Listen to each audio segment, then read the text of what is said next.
Hello everyone, नमस्कार। मेरा नाम अभिजीत यादव है और आज की वीडियो में हम बात करेंगे कि यूपीएससी मेंस में जीएस 4 का जो पेपर होता है जिसमें कोट्स के सवाल आते हैं कि भाई इस कोट से आपको क्या समझ आता है या आप क्या समझ पा what is the meaning of this quote to you. तो हम उन सवालों की बात करेंगे कि किस तरीके से इन सवालों को आपको टैकल करना चाहिए in order to obviously maximise your marks in GS 4 as well as to do justice to the demands of the question.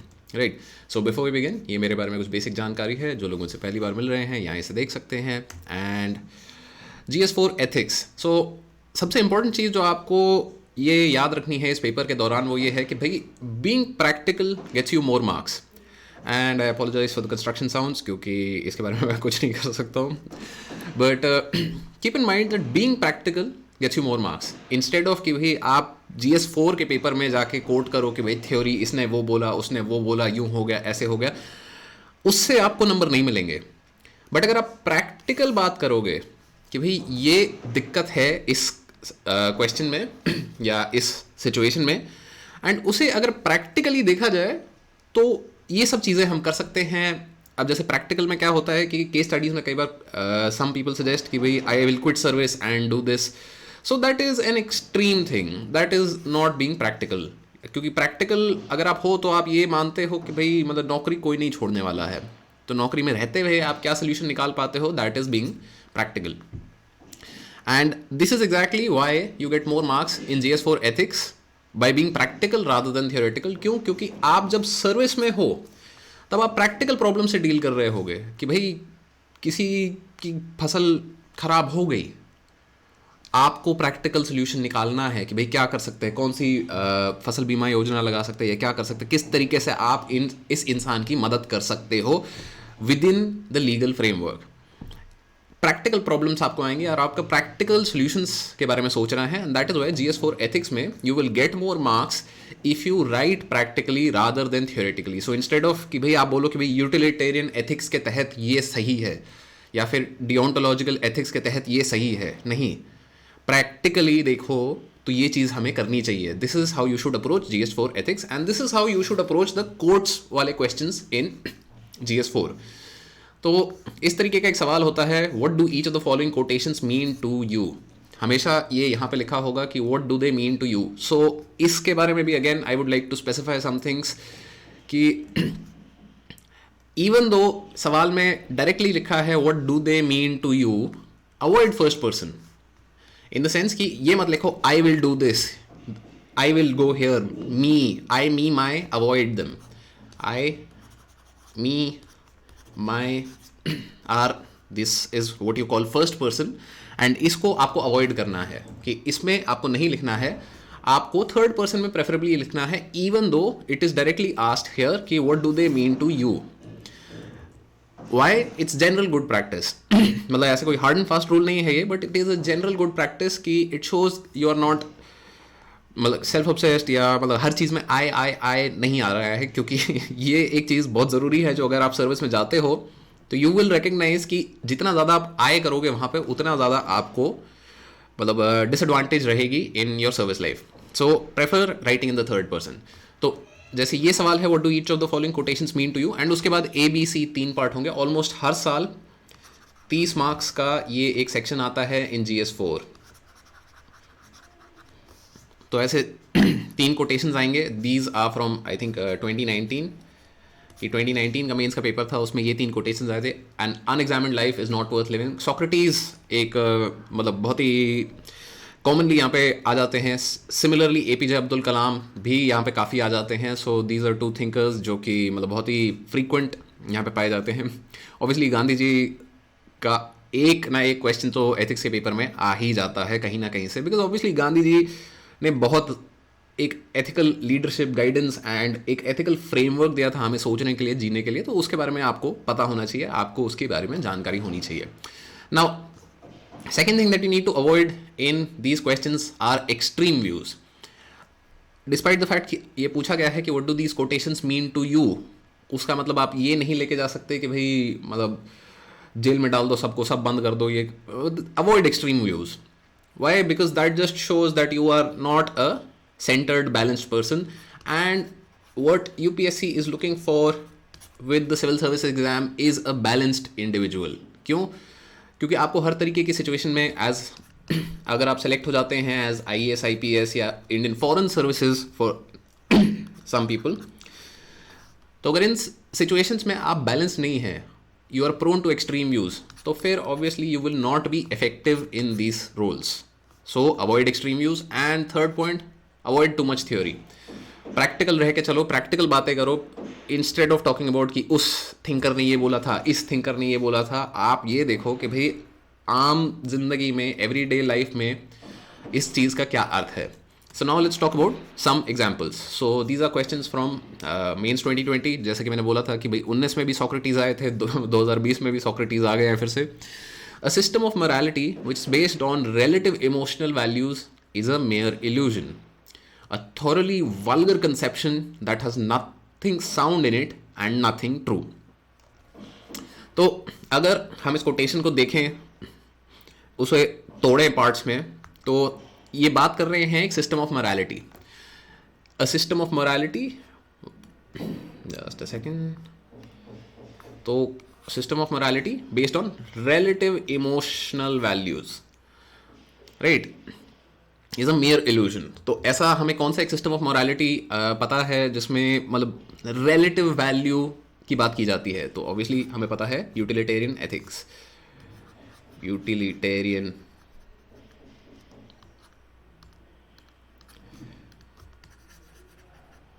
Right, because utilitarian ethics का क्या कोर आइडिया होता है कि greatest good for the greatest number. अब ये greatest good कौन define करता है? It is just the consensus, कि ऐसी क्या चीज़ है जिससे कि सबसे ज़्यादा लोगों को सबसे ज़्यादा खुशी या सबसे ज़्यादा अच्छा हो रहा होगा उनके लिए, that is what you must do. तो utilitarian ethics prioritizes ends over means,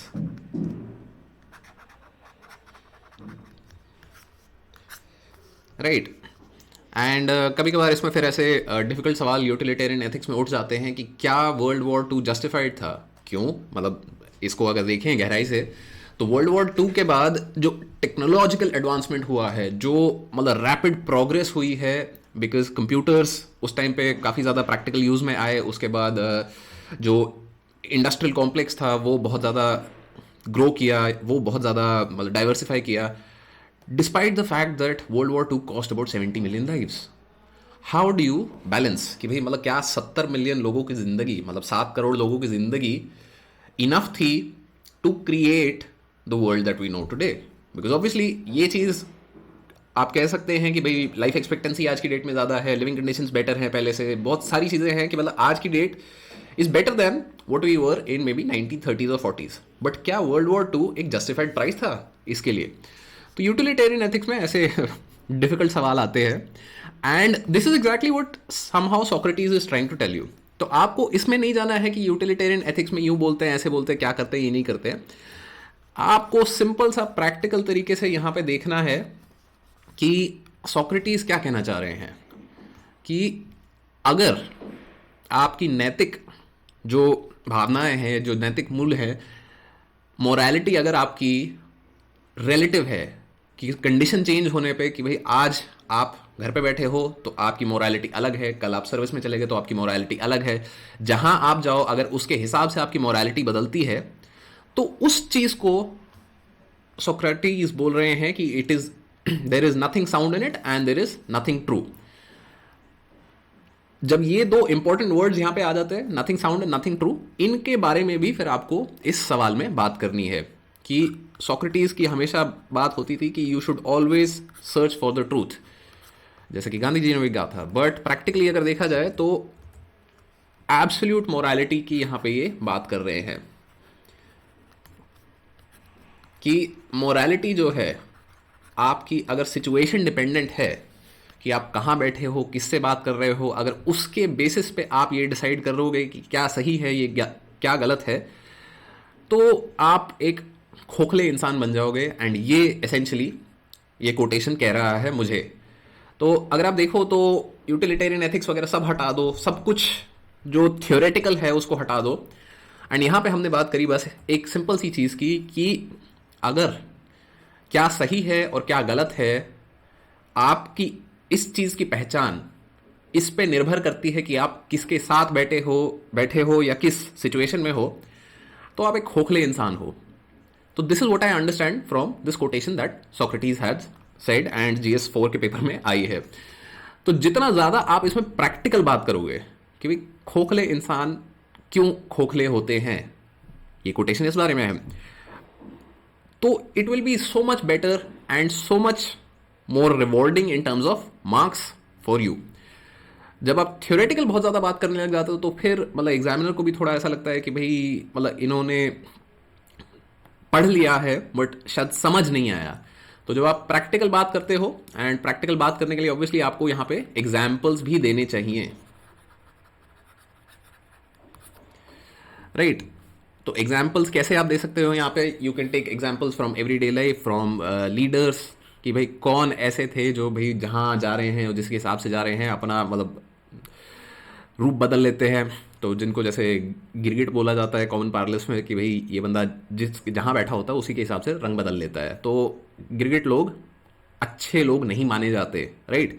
so this is what Socrates is trying to say. तो इस तरीके के एग्जाम्पल्स आप वहाँ पे दे सकते हो, obviously in English and better constructed than this, but that's the idea कि आप एग्जाम्पल्स देते हुए चलो, आप प्रैक्टिकल बात करते हुए चलो, तो you will score more marks in your GS4 quotations based questions. So let's take another example from 2018. So this is a quote from Abraham Lincoln. The true rule in determining to embrace or reject anything is not whether it has any evil in it, but whether it has more evil than good. There are few things wholly evil or wholly good. Almost everything, especially of government policy, is an inseparable compound of the two, so that our best judgment of the preponderance between them is continually demanded. Abraham Lincoln, right? तो आपको again यही चीज़ करनी है कि you have to just tell the examiner what this quote means to you in 150 words.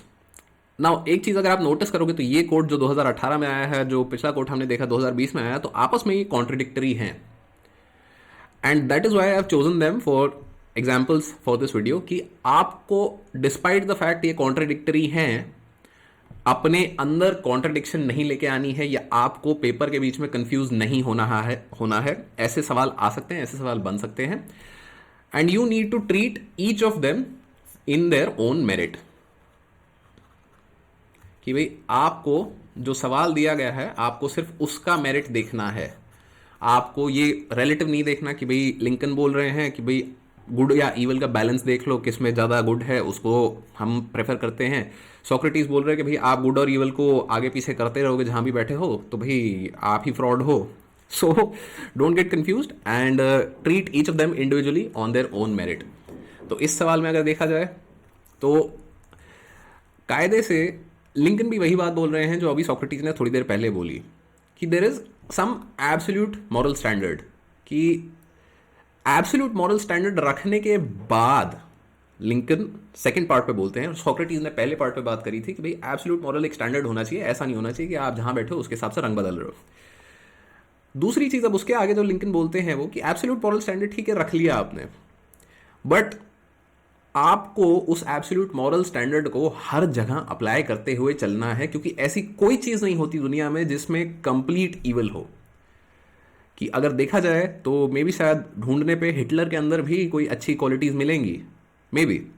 And similarly अगर देखा जाए तो Gandhi ji a very highly upright and moral person, उन्हीं के अगर you read his book my experiments with truth, तो उन्होंने भी बताया था कि भाई मैंने बचपन में चोरी करी थी, उन्होंने अपने पिताजी का सोना चुराया था। So there are very few things that are completely good और कंप्लीटली ईवल। एंड इस तरीके के अगर आप एग्जाम्पल्स देते हुए चलो वहाँ पे, जैसे कि हिटलर का एग्जाम्पल हमने लिया या गांधी जी का एग्जाम्पल हमने लिया, अपने आप को एक्सप्लेन करते हुए इस आंसर में, so that will give you more marks. क्यों? क्योंकि हमने प्रैक्टिकल बात करी।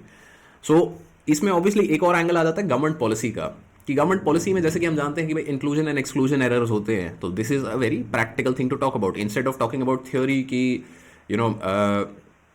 डिओंटोलॉजिकल एथिक्स ये बोलते हैं कि एब्सोल्यूट नहीं होता सब कुछ, बट आपको इस तरीके से जाना चाहिए क्योंकि the means are more important than the ends, etcetera etcetera. उसमें मत जाओ, आप इसमें जाओ कि देखो सरकार की पॉलिसी क्योंकि इतने बड़े स्केल पे इंप्लीमेंट होती है कि भाई आप 100 करोड़ लोगों को लेट्स से खाना देने की या वैक्सीन देने की बात कर रहे हो, there will be some leakages, there will be some errors, but आपको ये देखना है कि क्या क्या वैक्सीन ड्राइव की वजह से करप्शन होगा और मतलब सरकार का पैसा खराब होगा, ये होगा वो होगा, इस वजह से क्या आप वैक्सीन ना करवाओ, या डिस्पाइट दैट कि हाँ भाई ठीक है इतना करप्शन होगा, इतना टॉलरेंस है हमारा, बट वैक्सीन ज़्यादा ज़रूरी है।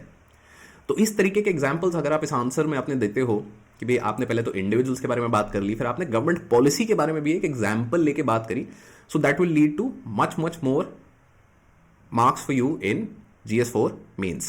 So always keep these things in mind कि जब भी आप GS4 में क्वेश्चन का आंसर दे रहे हो, even if it is asked कि भाई आपका व्यू क्या है, avoid first person, avoid extreme views and avoid too much theory. जितने ज़्यादा आप प्रैक्टिकल हो सकते हो उतना अच्छा है आपके लिए, एंड जितने ज़्यादा आप एग्जाम्पल्स दे सकते हो उतना अच्छा है आपके लिए। If you keep these two things in mind, you will score very well, maybe even 120 plus in GS4 mains. And अगर आप मेंस दे रहे हैं इस साल, so best of luck to you. I hope कि आप इंटरव्यू देने के भी मौका मिले आपको. And if you like this video, please like, share and subscribe. Thank you for watching.